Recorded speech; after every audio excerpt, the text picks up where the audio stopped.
Hi, this is Harpreet. I research parenting, and today morning after a late flight, I am in the library of a school called Vedanya International in Gurgaon, and I'm talking to the founding director, Sudeshna, and we're going to have a good chat.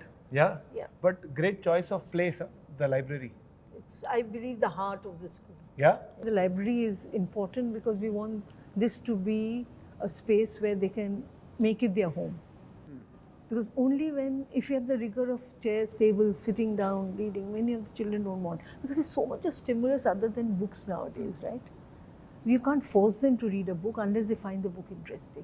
That is true. And they find the book interesting if you give them a lively setting. So this... But can they lie down and read a book? Yeah, of course. Of course. I like there are no chairs here. Yeah, we don't keep. There's like no chairs and... Sit down, go, issue a book, come, sit and no. Nothing. We don't. That's why this space also. You want privacy? Go right up there. You can lie down. And if you want research time, we also have research time. So a few children, they want some peace and quiet. They go up, the teacher can sit up there with 2 or 3 kids and do separate research. But this is, we want this to be the hub. Where everybody should come. Yeah. But how much time? What are the school timings? The school timings, I mean, it's not that we have it open even on Saturdays. Also, The library, yeah. Even in Flower Valley, the other school, yeah. Parents and kids can come and read a book. I mean, the London library kind of a thing. Some, of course, our reference books are not to be taken. The story books can be taken. Yeah. And we want a father or a mother to read a book to the child. Because that's when reading happens, right? Because you have parents saying that they don't read. I say, how many books have you read in the last? You know, I'm going to come back to reading later. Okay. I have a very strong point on reading. Great. You know, therefore I don't want to put it now. It's too early in the Too early in the conversation. But we're in the library, right? So books came in. Yeah, absolutely. But I'm saying, like, how did you end up here? Like, you were not born a principal, obviously. No. You know? You were born a child. Born a child. So how did you end up here? It's very funny that you asked me. You know, I was a totally science student with wanting to do medical. I don't know what I would have done, not surgery, maybe a pediatrician. I don't know. That would make sense. Makes sense, right? And that's what I wanted to be, and biology was my strong point and good, very hardworking. I was not a brilliant student, but I was a hardworking person. So you were always studying? I was studying when most of the time. But I was a games captain of my school. Both? Yes, both, yeah. But balance is always there, right? But my sister was born 13 years after me. We are just 2 of us. So then, and she came in quite late. So my father said, do you think you can do 5 years of medicine? I think it's going to be a bit difficult because now we have to think about the younger one also. So you actually had this conversation? Yeah. So he said, see, 5 years now, and he was in the steel plant. We were a small place called Rourkela, steel plant. So he said, now we have to now divide the resources that we have, and she has to also, because she's come in late, so my father would have retired by the time she would be in the middle years. So I said, okay, you think medicine, medicine is going to be tough. And you want to go to a good college, right? I said, okay, right, I love English, so let me change. You changed to English. What in English? I moved from science in my 11 and 12 to literature, history, political science. I still kept biology because that was my favorite subject. But I knew that medicine was not going to happen, so I moved to literature. I love literature, I love reading. Then I said, okay, fine, doesn't matter. And what happened after that? Then post-graduation, teaching, and I ended up... So you straight away after post-graduation became a teacher? I actually became a teacher even before I graduated, because like in a small place... Tuition classes? No, in a small place... You can become a teacher like that? Yeah, so 6 months you're sitting, come and join us, said my friend's mother who had a school. Come, you... You know, at least what I think, and I think you'll agree with me. You know, I think when you're hiring a teacher, or wherever a parent is leaving their child, the qualification of the person matters second. वो उसका स्वभाव, the bhav of the person matters first. Yeah, because I feel I choose a teacher not for the qualifications. I've said that. I don't. I have to get a resume, right, fine. But yeah, but then I look into the eyes and I see the excitement, I see the love, and you're either a born teacher or you're not. So basically, you're still taking an eye exam. You want to be a doctor. You're like, show me, I want to be a doctor. Absolutely. So, and like that's why I say maybe a pediatrician. So for me, the child is very important. They have to be center of our lives, right? And if you make the child the center of your life, you remain a child too. Absolutely. And you have a happy life. Because happiness is by far the most important. That's why I ended up teaching. I taught. I would change that statement. Yeah. Rather than making the child the center of your life. Yeah, if you have a child within you. Yeah, make that. Yeah. Then everybody around. All parents today make child the center of their life. Yeah. First they make them the center of their life. Then they have expectations from them. Yeah. Then everything goes downhill. Absolutely. But you know, I don't know, Harpreet. Even when, like I said, even when we were growing up, or if I see my parents, we were at the center of their lives, but the center of their lives meant that we would work for their happiness, not work for our own happiness through them. That's the difference. Their happiness is important. Now look at what my father told me. Why could he tell me that? Because he felt that I was mature enough to understand the situation, right? Right? So he said that, okay, can you move? He gave me the option. I think that is a great conversation. Yeah. I am at the center. He gave me the choice. I mean, You're actually not at the center. I'm not at the center. I'm saying you're together. We are together. Yeah, absolutely. We are You're together. not at the center. We are together. That's important. When the center is when you say, "Aapko doctor banna hi hai," in some ways. Yeah. That is the center. The other part, I think the center is, for example, for most mothers, and I absolutely love my parents' generation because they, I think, did the most important thing that a parent has to do, which is be there for the child. Yes. So, there was no as if you are working, I will also work. Both of us are working, both of us have to work. I'm saying one was clear, I am going to take care of the house and child. The other could go and work. Right? So one person was there for the parent. Now, when that person starts putting child at the center, then what happens is, अब तुम बड़े हो गए हो, अब तुम मेरी सुनते नहीं हो. अब now you don't call me. I have taken care of you so much. I left my job for you. Expectations, absolutely. That's at least what I meant. Absolutely, yeah. You're right. You're absolutely right the way you put it. Yeah, putting it at the center means, okay. Maybe we can have a circle. A circle of love. Remember Lion King, the circle of love? Circle of love. Yeah. Maybe I should watch Lion King again. You must. I think it is Hakuna Matata. I love that song. I know, so do I. The circle of love, maybe that's important. There are no centers. Let's have a circle of love. Circle is better. Yeah, circle is better. Perfect. Agreed. Yeah, absolutely. Yeah, absolutely. So, coming back to, you started teaching before you graduated. Yeah. And you continued teaching. Then I left. What was teacher's salary back then? I think I came back, the first salary that I got was 50 rupees. 50 rupees? 50 rupees. Like a day, month, minute? A month. A month. 50 rupees a month. 50 Which year was this? Okay, you want to ask how old I am? Well, tell me what year, then I'll give you a compliment. Okay, it was 1975. Are you serious? You don't look that old. I knew that I should say, you look young. Are you sure? Yeah, it's like the no one is. 1995 or something. No, 1975, 76, 77. So you said your first salary was 50 rupees. Yep. Yep. 1970? 1977. Got so excited, came back home. And I used to go. What could you buy with 50 rupees back then? I don't know, I give it to my mother. You didn't buy anything? You give it to your mother? Yeah. 1 rupee you should have kept here. Yeah, I think she gave it to me because I used to cycle to the school. Okay. We used to cycle to school back and forth. So she gave me that as an emergency. So I kept it in my bag. 1 rupee or 50 rupees? 5 rupees I should. 5 rupees? Yeah. That's a lot of money. Yeah, it is a lot. In 1977, I was waiting 7 years to be born. Yes, I know. So what happened after that? Then I did my graduation. Okay, and then I came to Calcutta to do my post-graduation in English. And while I was doing it, first year, parents said, see, my dad is going to retire, so you better get married. So I said, okay, if you want me to. I was really a very obedient child, yeah? Isn't it? Doesn't it sound like that? Yeah. So, because I was busy with studies and work and this and that, so I said, okay, fine. So all your major decisions seem to have been made by your parents. Yeah, but yeah, and honestly, I don't regret it at all.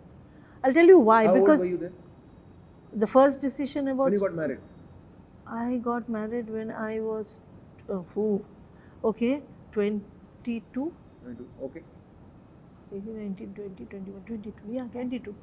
So I was still in my first year of MA. Oh, okay. 23, yeah. First year MA. And then one suddenly somebody's coming to see you. I said, okay, I'll come. And why on a Sunday and all that? So I ran back home. Because Calcutta, it was relatives here. Parents were in Rourkela. So ran back home, okay, somebody had to see, and for a nice conversation, had a chat with would-be husband and the mother-in-law and father-in-law, everybody was there. And then I come back and they say, well, they are ready. Ready? So parents said, okay, ready. So I got married. I was still studying. And okay. How many children do you have? One son. One son. If I can ask, one son by choice, saying I want to have one child? Oh, it just happened. Just happened like just that? happened like that. And I guess because it also happened like that because my husband was in the bank, and so he was traveling a lot, and I had another child to look after. That was my mother-in-law. That makes sense. Yeah. So actually I always say maybe I didn't think of the second child because I already had one to look after. And since my husband is also a single child, so I had the whole family to look after. Yeah. So there was a lot of, and because he was traveling and he was out for the week, come only for the weekend, so there was a lot of work to be done. Yeah. This is interesting. I think that point you chose is because now it is a fashion in some ways, right? To have a it's a fashion. Yeah. Single child. Yeah. Okay. So, and do you think raising one child or two child, you think, like, is there any opinion on how many children should parents have? I think it is a personal choice. There are couples now who have decided not to have children. That makes a lot of sense. Yeah, not to have children. That makes a lot of sense. Huh? I absolutely agree with that. If you are busy. If you are busy. And you want to be busy. Yeah. And you like, whining with your friends, dining with your friends, you like going out, and you don't want to change it. Yeah. Don't have children. But, I mean, then you... Did your life change when you had children? Definitely changed. It does change a bit. Because you have to, somebody you have to care for, right? Absolutely. You can't then put yourself in, like, I need this, I need that. There's somebody who cannot do it himself or herself. You have to look after that person. You were okay with the change. You expected the change. Yeah, I expected the change. You choose to have a child, right? Today also, I think parents are choosing to have a child, but somehow it is being sold to parents that you can do everything. Yes. And the truth is, you can do everything in life, but you can't do everything at once. You can't have a child and still be busy with work and travel and everything. That is not possible. Absolutely. That's why couples who, because we are married now, we have to have a child. To tick a box, don't have a child. Don't have a child. Don't have a child to tick a box. Yep. Yes, absolutely. I believe that, because that's when, problems start. That you don't know how to balance your life then. Did you start working after having a child? I started working when my son went to Montessori school. Montessori, which was what age? He went when he was 2.5. 2.5. Yeah. So you're saying in the 1980s there were Montessori schools? Yeah. Huh? Yeah. That is so cool, right? And Calcutta. A lot of parents think Montessori is this new thing that was Absolutely not. Yeah. So in 1980 there were Montessori schools in Kolkata. Absolutely. And I studied in a Montessori in Rourkela. You studied in a Montessori in Rourkela? Yes. It was called Wonderland. It was my Auntie Disa. That's why I always wanted my son to be in a Montessori, because I loved the concept. And he went to a Montessori. We had Montessori schools. What do you think is the Montessori concept? It's let the child choose to learn the way he wants to learn. That I feel is the Montessori concept. Let him do things, let him do things that he sees around him, choose what he wants to do, choose the what appeals to him, and through that learn what he needs to. Even if it is sitting with a tray of moong dal, masoor dal and trying to remove the orange from the yellow, let him do that. Because the initial ages, they are learning their fine motor skills, their gross motor skills. If you want atta and water to knead the dough and make the place dirty, that is it. because that is what learning by doing, that big shusha that we talk about nowadays. It's as simple as that. As simple as that. Just simple as that. So the child learns to do, the child needs to be happy to be in that space. Once you have the child's attention, the child is happy to do that, learning happens naturally. You don't have to force a child to learn tables. You don't have to force a child to learn alphabets. You can sing along, play music, and teach everything to the child. You said this very interesting thing. Learning by doing, learning happens by itself. And the current school, and we'll come to that, the current school you are the founding member of, right? Yes, is yes, Vedanya. yes, yes, You know? And yes. Like you told me when we spoke on the phone, is that it means endless Learning is endless. Learning is endless? Ananya. Ananya. Vedanya, Ved knowledge. Ved is knowledge. Knowledge is endless. Endless. Yeah. Okay. So I have a point, because I think knowledge is endless and learning is endless is different. Yeah. Yeah. Slightly different. Yeah. Yeah. And once you told me that, after we kept the phone down, what came to my head was that, many years ago, like let's say 10,000 years ago, when children were born or when people were there, let's say they're born in a forest. Everything was forest, right? Then they would be around the forest and they would know everything about the forest, which berries to eat, which not to eat, how to cross a river, how to make a bow and arrow, what to do, everything the child would learn. And the child would know nothing about, let's say, snow or penguins. Yes. In their entire life, they will never know about snow and penguins. Then the wheel was invented. Yes. Through travel shuru hua, people went from one place to another. And some traveler came and said, oh, in that place there is some white thing, it's called something. That was the first Instagram, isn't it? Oh, yeah. Yeah, first Nice. Instagram, somebody coming and bringing it to you. Absolutely. Okay. So now the person has a concept in head without actually seeing it. Yeah. I think that's the first time it happened that, Concept. when people traveled and came back and gave a concept. Yeah, concept. That happened. After that, radio happened. Yeah. Then TV happened. Yeah. Now we have Instagram on our phone, scrolling and thinking we know everything. Yes. Right? Thinking Because we know everything is a key word. Yes, because we have phrase. knowledge here, all of it.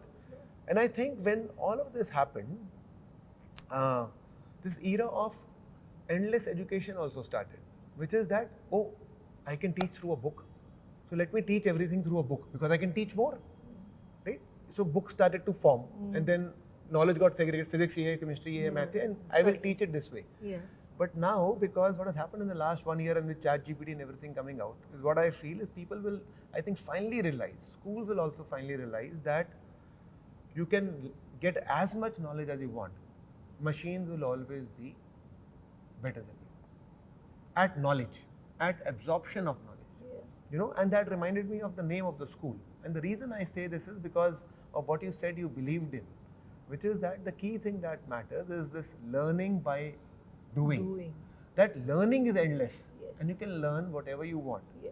whenever you want, wherever you want. You have the capability to do that. Is what your school also wants to imbibe in the child. Yes. Yes. Right? But most schools are stuck at, let me give more and more knowledge, which doesn't make, after your conversation with me is when I realized this. Yeah, and when you say that here, when you talk about knowledge, it's just content. Just content, Not concept. not concept. That's the difference.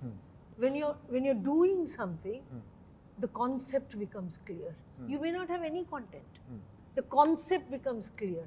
And when the concept becomes clear, you create content. So I've been doing a lot of reading around brain science, because that is how some part of who we are. Yeah. And what seems to happen is essentially when you touch snow, your brain changes, right? Because you feel cold, something happens to the brain, your muscles, brain, everything It coordinates. doesn't freeze. Huh? It doesn't freeze. No, that happens when you eat ice cream. Okay. Brain freeze. Brain freeze. But I'm just saying, but when you only read about snow and you see in a Julia Donaldson book, snow and penguins, you form this false knowledge in your head that I know a penguin, I know a snow. The same thing I feel about this here, when a child is born, the child sees a cat, let's say, but it sees an animal which has a tail, a fur, whiskers, all of it. And the child is noticing observing everything. Yeah. But then the adults say, hey, look, that's a cat. That's a cat. Now that has become a cat. Cat. Yeah. That has become a dog, that has become a donkey, that has become a cow. This, We give a name. you know, and we become very happy about, oh, my child has so much vocabulary. But learning stops. The moment you know it's a cat, you stop observing the cat. observing the cat. Yeah. Which is why I've been thinking, and I would love your views on it, that I think young children shouldn't read. Young children shouldn't read. If they want to read, that's okay. You know, like I remember the first word my daughter read was, my wife had gone somewhere and I was traveling with her in car, we'd gone camping. She was I think 4 or 5 and she saw a milk truck, you know, and uspe milk likha tha. And that was the first word she read for me. Ki see dada milk. Yeah. And you know, I was so happy. You know, meri beti pad sakti hai.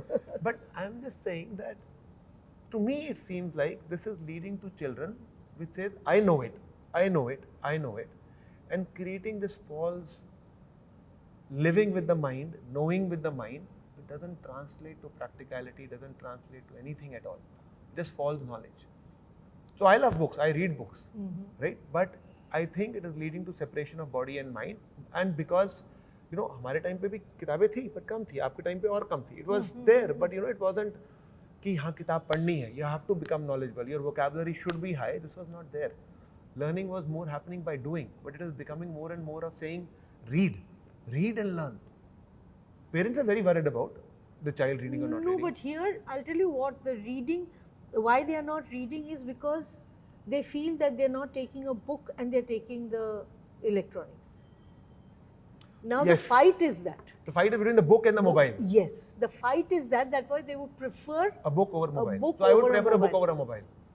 I would prefer. Yeah, you would, right? I would. And parents would want that from children, but they also have to understand the generation has changed. Now, I just to come back to the point about not reading, but you know, I feel the first 2 years, 3 years of a life, the children should be read to.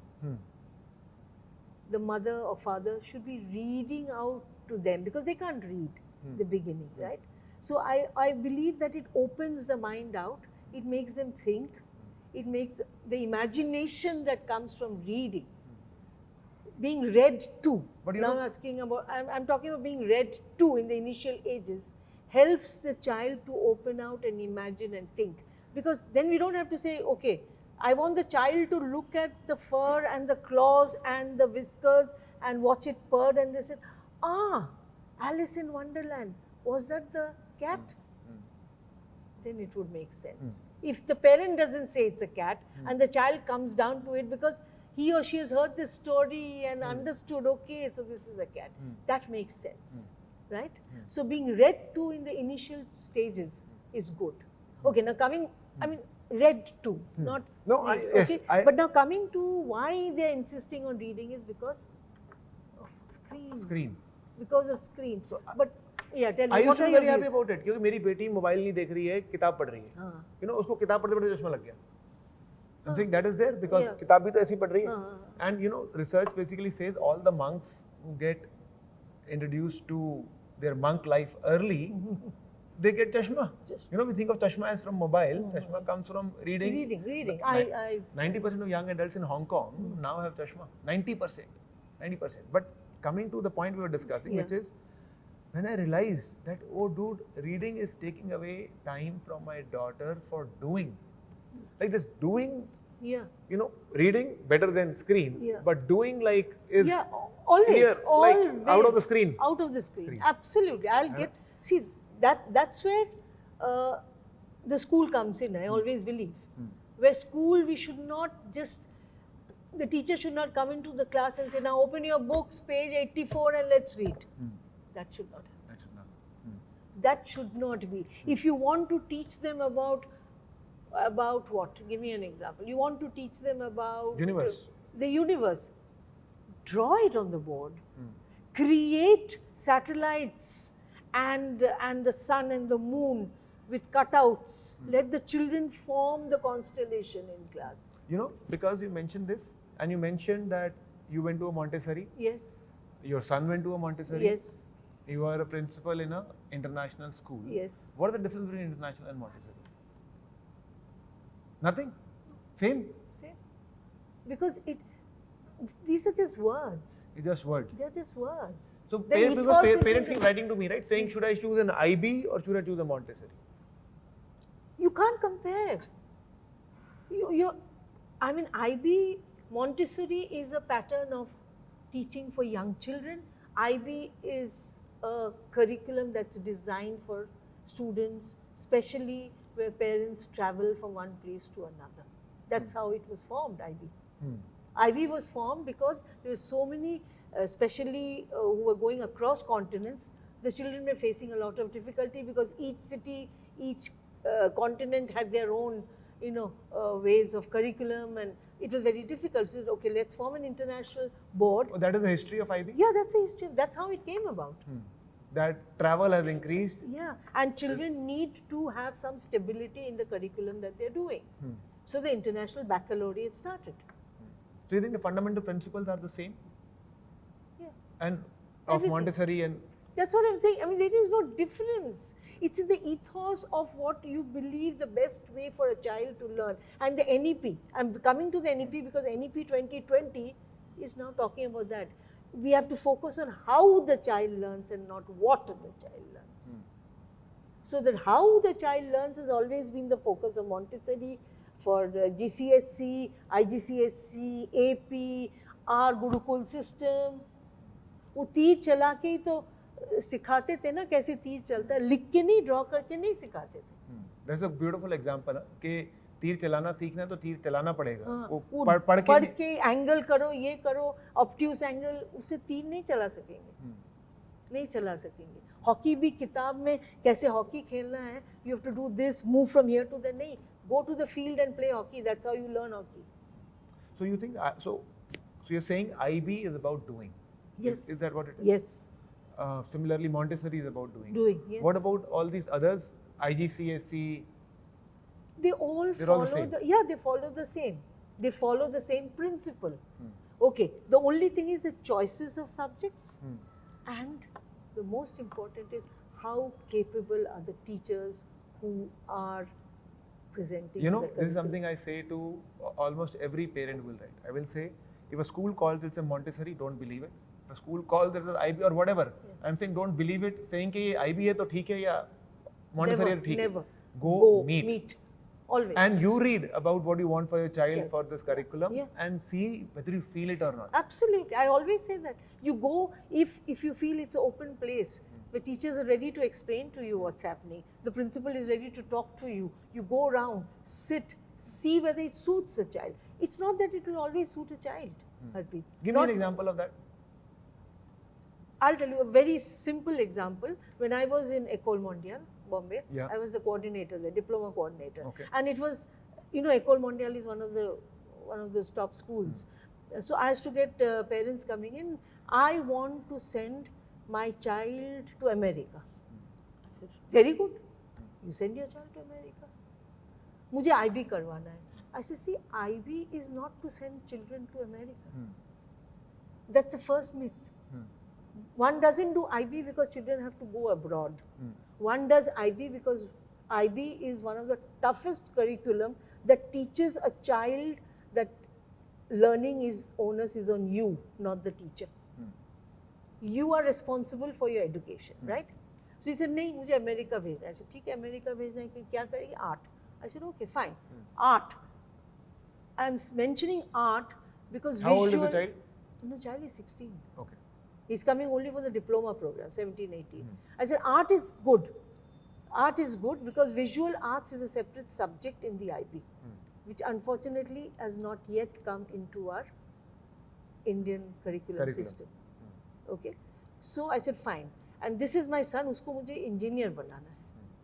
उसको IIT देना है. वो class 8 में पढ़ता है. उसको भी डालना है मुझे IB में. I said, उसको engineering करना है. IIT भेजना है. Don't put him in the IB. क्यों? Why? Why shouldn't he go to the IB? I'm ready to spend. Don't do it because you can tell your friends. Because you can afford it. Don't do it because you want to show off or. Yeah, that if they're going to IB school, don't do that. Because very clear, you want to send your children to IIT. IIT entrance is a very tough entrance. right? You know it. Everybody knows. I don't know. I cleared it. It was okay. I'm just kidding. Somebody is fishing. Somebody is fishing. You were brilliant. I know it now. Okay. So, but IB is also a very difficult curriculum. I'm not talking about the standard of math or physics. You do your IB diploma, you have done your first year of IIT. But remember, 2 high-stake exams Next same month, May, June. that can't happen. It can't happen. But do you think? That's why. Immediately I told, that's what you want for your child, that you want him. And I tell very clearly to parents, you want him to do engineering, you're sure about it, you think the child also says, yes, mujhe IIT jana hai, don't put him in the IB, go to CBSE. Because then the roadmap will be clear for him. How is he doing, going for tutorials, getting it planned. Don't join the IB at that point. Because it's not suited. You've already made up your mind. So that's when I tell parents, you can't join the IB. You shouldn't. Not for the child. It won't be good.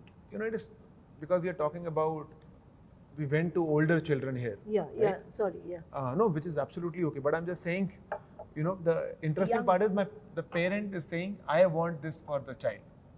Right? And, you know, I remember a conversation with a psychotherapist friend of mine, where a father brought a son saying, he has to go to America, but he's not studying. How will he clear his exams? He has to write these, essays. Right? Yeah, he's not writing. Essays. And then he did a session, he went, and he said, they went back and she told him to observe the child and, be patient.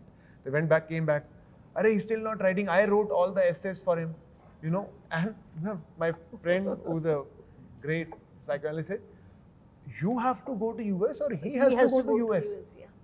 Right? Yeah. Do you want him to go? Does he really want to go? Yeah. But that is his unfulfilled dream. Maybe. Father's unfulfilled dream. Maybe. To go to the US. Yeah. But he can't write his essays and send his son, because when he's in the US, the son has to write his essays himself. The father will not be able to help him out. Correct. But even, as children, as a child, you are taking a decision. I always tell parents, the child has to go to a school where he'll be happy. The child has to go to a school which should be, I always tell parents, choose a school which is within 20-minute drive.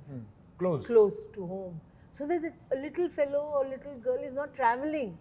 Choose a school based on what you can afford to for the rest 12 years of their life. Because you should not be changing.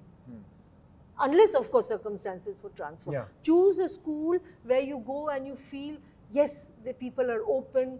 Doesn't matter. Don't look for CBSE, IB. Choose a school where 20 minutes when you reach school, he or she will be back home.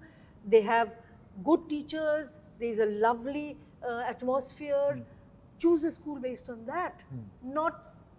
Still don't know whether your child will enjoy IB or enjoy CBSE or enjoy ICSE. What subject? Remember, if your child is happy, he will enjoy whatever curriculum you give him.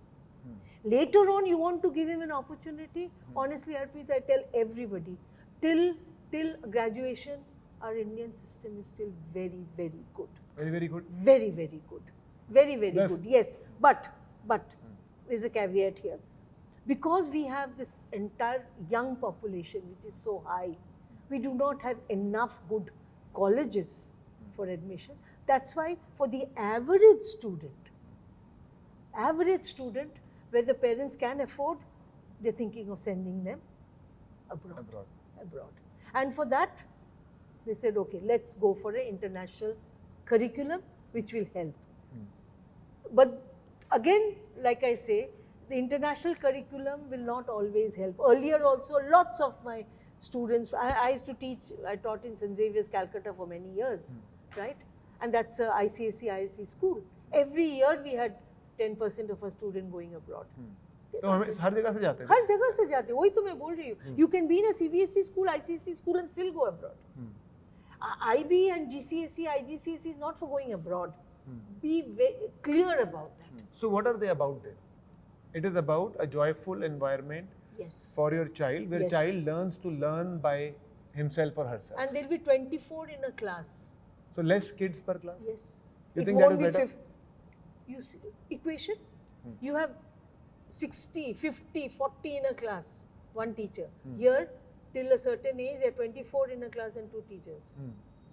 Attention. Personal, individual educational programs are made. Because each child is not the same, right? But in a class in IB, is the child, all 24. children learning the same thing? No, different thing? no. They are learning the same thing in different ways. Give me an example. In different ways. Like like somebody wants to know about colors. Okay. Right? Colors. There will be children who will be painting. There will be children who will be taking chart paper with different colors and cutting it and making it into a shape. Some children will be maybe taking a book and looking through colors because that's the way she wants to learn, he wants to learn. Some children will just go out and say, I want to pick the different colors. So the teacher will say, okay, let's go into the garden and see what are the colors there. So 4 children might go with one teacher to walk in the garden to see the colors. Because they are kinesthetic learners. They want to see everything around and do. So you will have the colors. The theme is to know the different colors that abound in the world, but there will be groups of 5, 6 children doing different ways of discovering colors.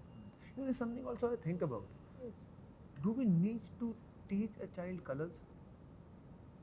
No, they want to see colors. They want to see colors. They want to see colors. But is it part of the curriculum? No, they want to see colors. See, it becomes a part like, let us know ourselves. So, when they see ourselves, okay, what are we wearing today? I am wearing a pink. The minute they say, I am wearing a pink. Oh, what is pink? It does come. I'm wearing a pink hairband. I'm carrying a red rose. It's a part of our vocabulary, right? We are using colors all the time. Yeah. Why do we want It's light? part of children's need for understanding the world. Understanding the world. To understand the world, to understand yourself, the minute you talk about yourself, you're talking about colors, right? Oh, white. So bright. The sunlight is yellow.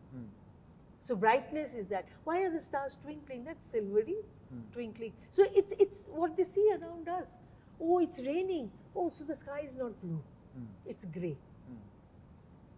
To understand the world also, we associate us. We've given everything a name.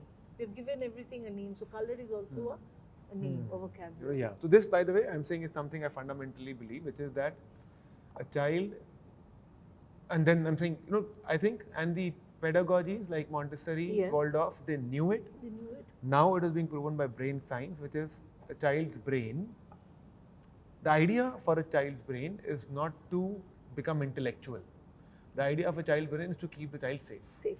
Right? And you gather safety by understanding the world. World. The more you understand the world, the more you feel safe about the world.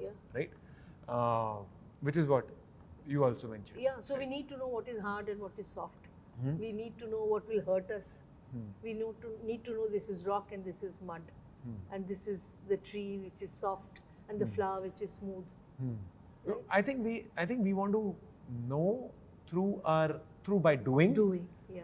But I still think most of our education has too many names and too many labels. Like the moment we touch a flower, we want to say, look, this is soft. Soft, yeah. Right? Because, you know, our thing is, they should know, but they know instinctively. They know, I'm saying, yeah. But then you always, it's like the story, no? When you know the story about this school where the child went to, a part of it was shown in the movie Tare Zameen Par, you know that movie? Yeah, I know that movie. So that this child went to a school and wanted to draw, right? And lovely drew scenery where the sky was brown and the leaves were green and but the flowers were every possible color under the sun. The fruits were different colors. I mean, he had a purple apple and the teacher said, what is this? Now draw this apple which looks like an apple. Yeah, colored it red. So he looked and he colored it red, right? And day after day, he colored the apple red, he colored the banana yellow, he colored the... Fine. And after, I think, 2 years, he went to another school. And then the teacher said, okay, today is art class, now draw. And said, okay. And the child sat. And the teacher came and said, you're not drawing? He said, what will I draw? Which one will I draw? He said, draw an apple. He said, okay, apple. And why are you coloring? Do you think apple has only red color? He said, yeah, apple has only red. He said, no, but I don't think an apple has red. See what your friend has done. The friend had a green apple. Why is it green? Because the apple's also green. The other one had a black apple. Why? Because my apple was rotten yesterday. So I made it black. So what? So he said, you can. And the child looked up and said, no, but that teacher said that all apples should be red, all bananas should be yellow, all trees should be green, and the sky should always be blue. Have we changed? What did that teacher do? Changed the life of that child. The freedom to choose has gone. So that is what we need to retain. Let the child paint the way he or she wants to paint. Let the child read, even if it is, like I always believe, audible books are there. A point will come when your child will protest and say, I don't want to read a book, I'll listen to a story. Because you mentioned, let a child paint what a child wants to paint, let a child draw what a child wants to draw.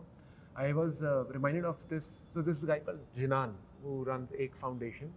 He has done beautiful research over the last 10-20 years on children. Okay. And there's a book called Seeing with Hands. Yeah. Okay, and he talks about it, and he says, it's beautiful, right? It says, drawing is not an art for a child, right? It is an expression. It is a way for a child to understand the world, put 3D into 2D. Yes. The way they see it. Yes. And hence develop their brain. Yes. That's it. Yeah, absolutely. So, this thing about draw in this line, color this ladybird. That's why we have all of that is stickman. crap. That's why we have stickman, right? That is yes. That's why we have stickman. Absolutely. Yeah, absolutely. Right? And that is why a child always draws the front of a human and the side of a car. Because that is the way a child sees it. Child never draws the front of a car and side of a human. Brilliant. Yeah, absolutely. Absolutely. What more proof do we need that drawing is not an art but a means of expression for the child? And when drawing animals, you always have figures of different animals that you want a child to draw. And there is my 2.5-year-old grandson, and he'll be screaming, what have you drawn? What are you drawing? This is called Tinga-binga animals. His call is the Tinga-binga animals because it looks like everything put together. The elephant, the giraffe, the lion, the tiger, everything. So he calls it the Tinga-binga animal. So we make Tinga-binga animals. So when I'm making pancakes, I make different shapes. What are the Tinga-binga pancakes? Yeah, I don't always have to make a circle or a star or a gingerbread man. I mean, gingerbread man will also be there. Tinga-binga works too. Works too, yeah. So let their life be Tinga-binga. Yeah. Let it flow. Whichever way that wants to go. Yeah. Don't overthink. Let it be. Let it be. You also chill, let the child also chill. Yeah, let it be. That makes sense. Hakuna Matata. Hakuna. We go back to this. Yes. Right? Thank you.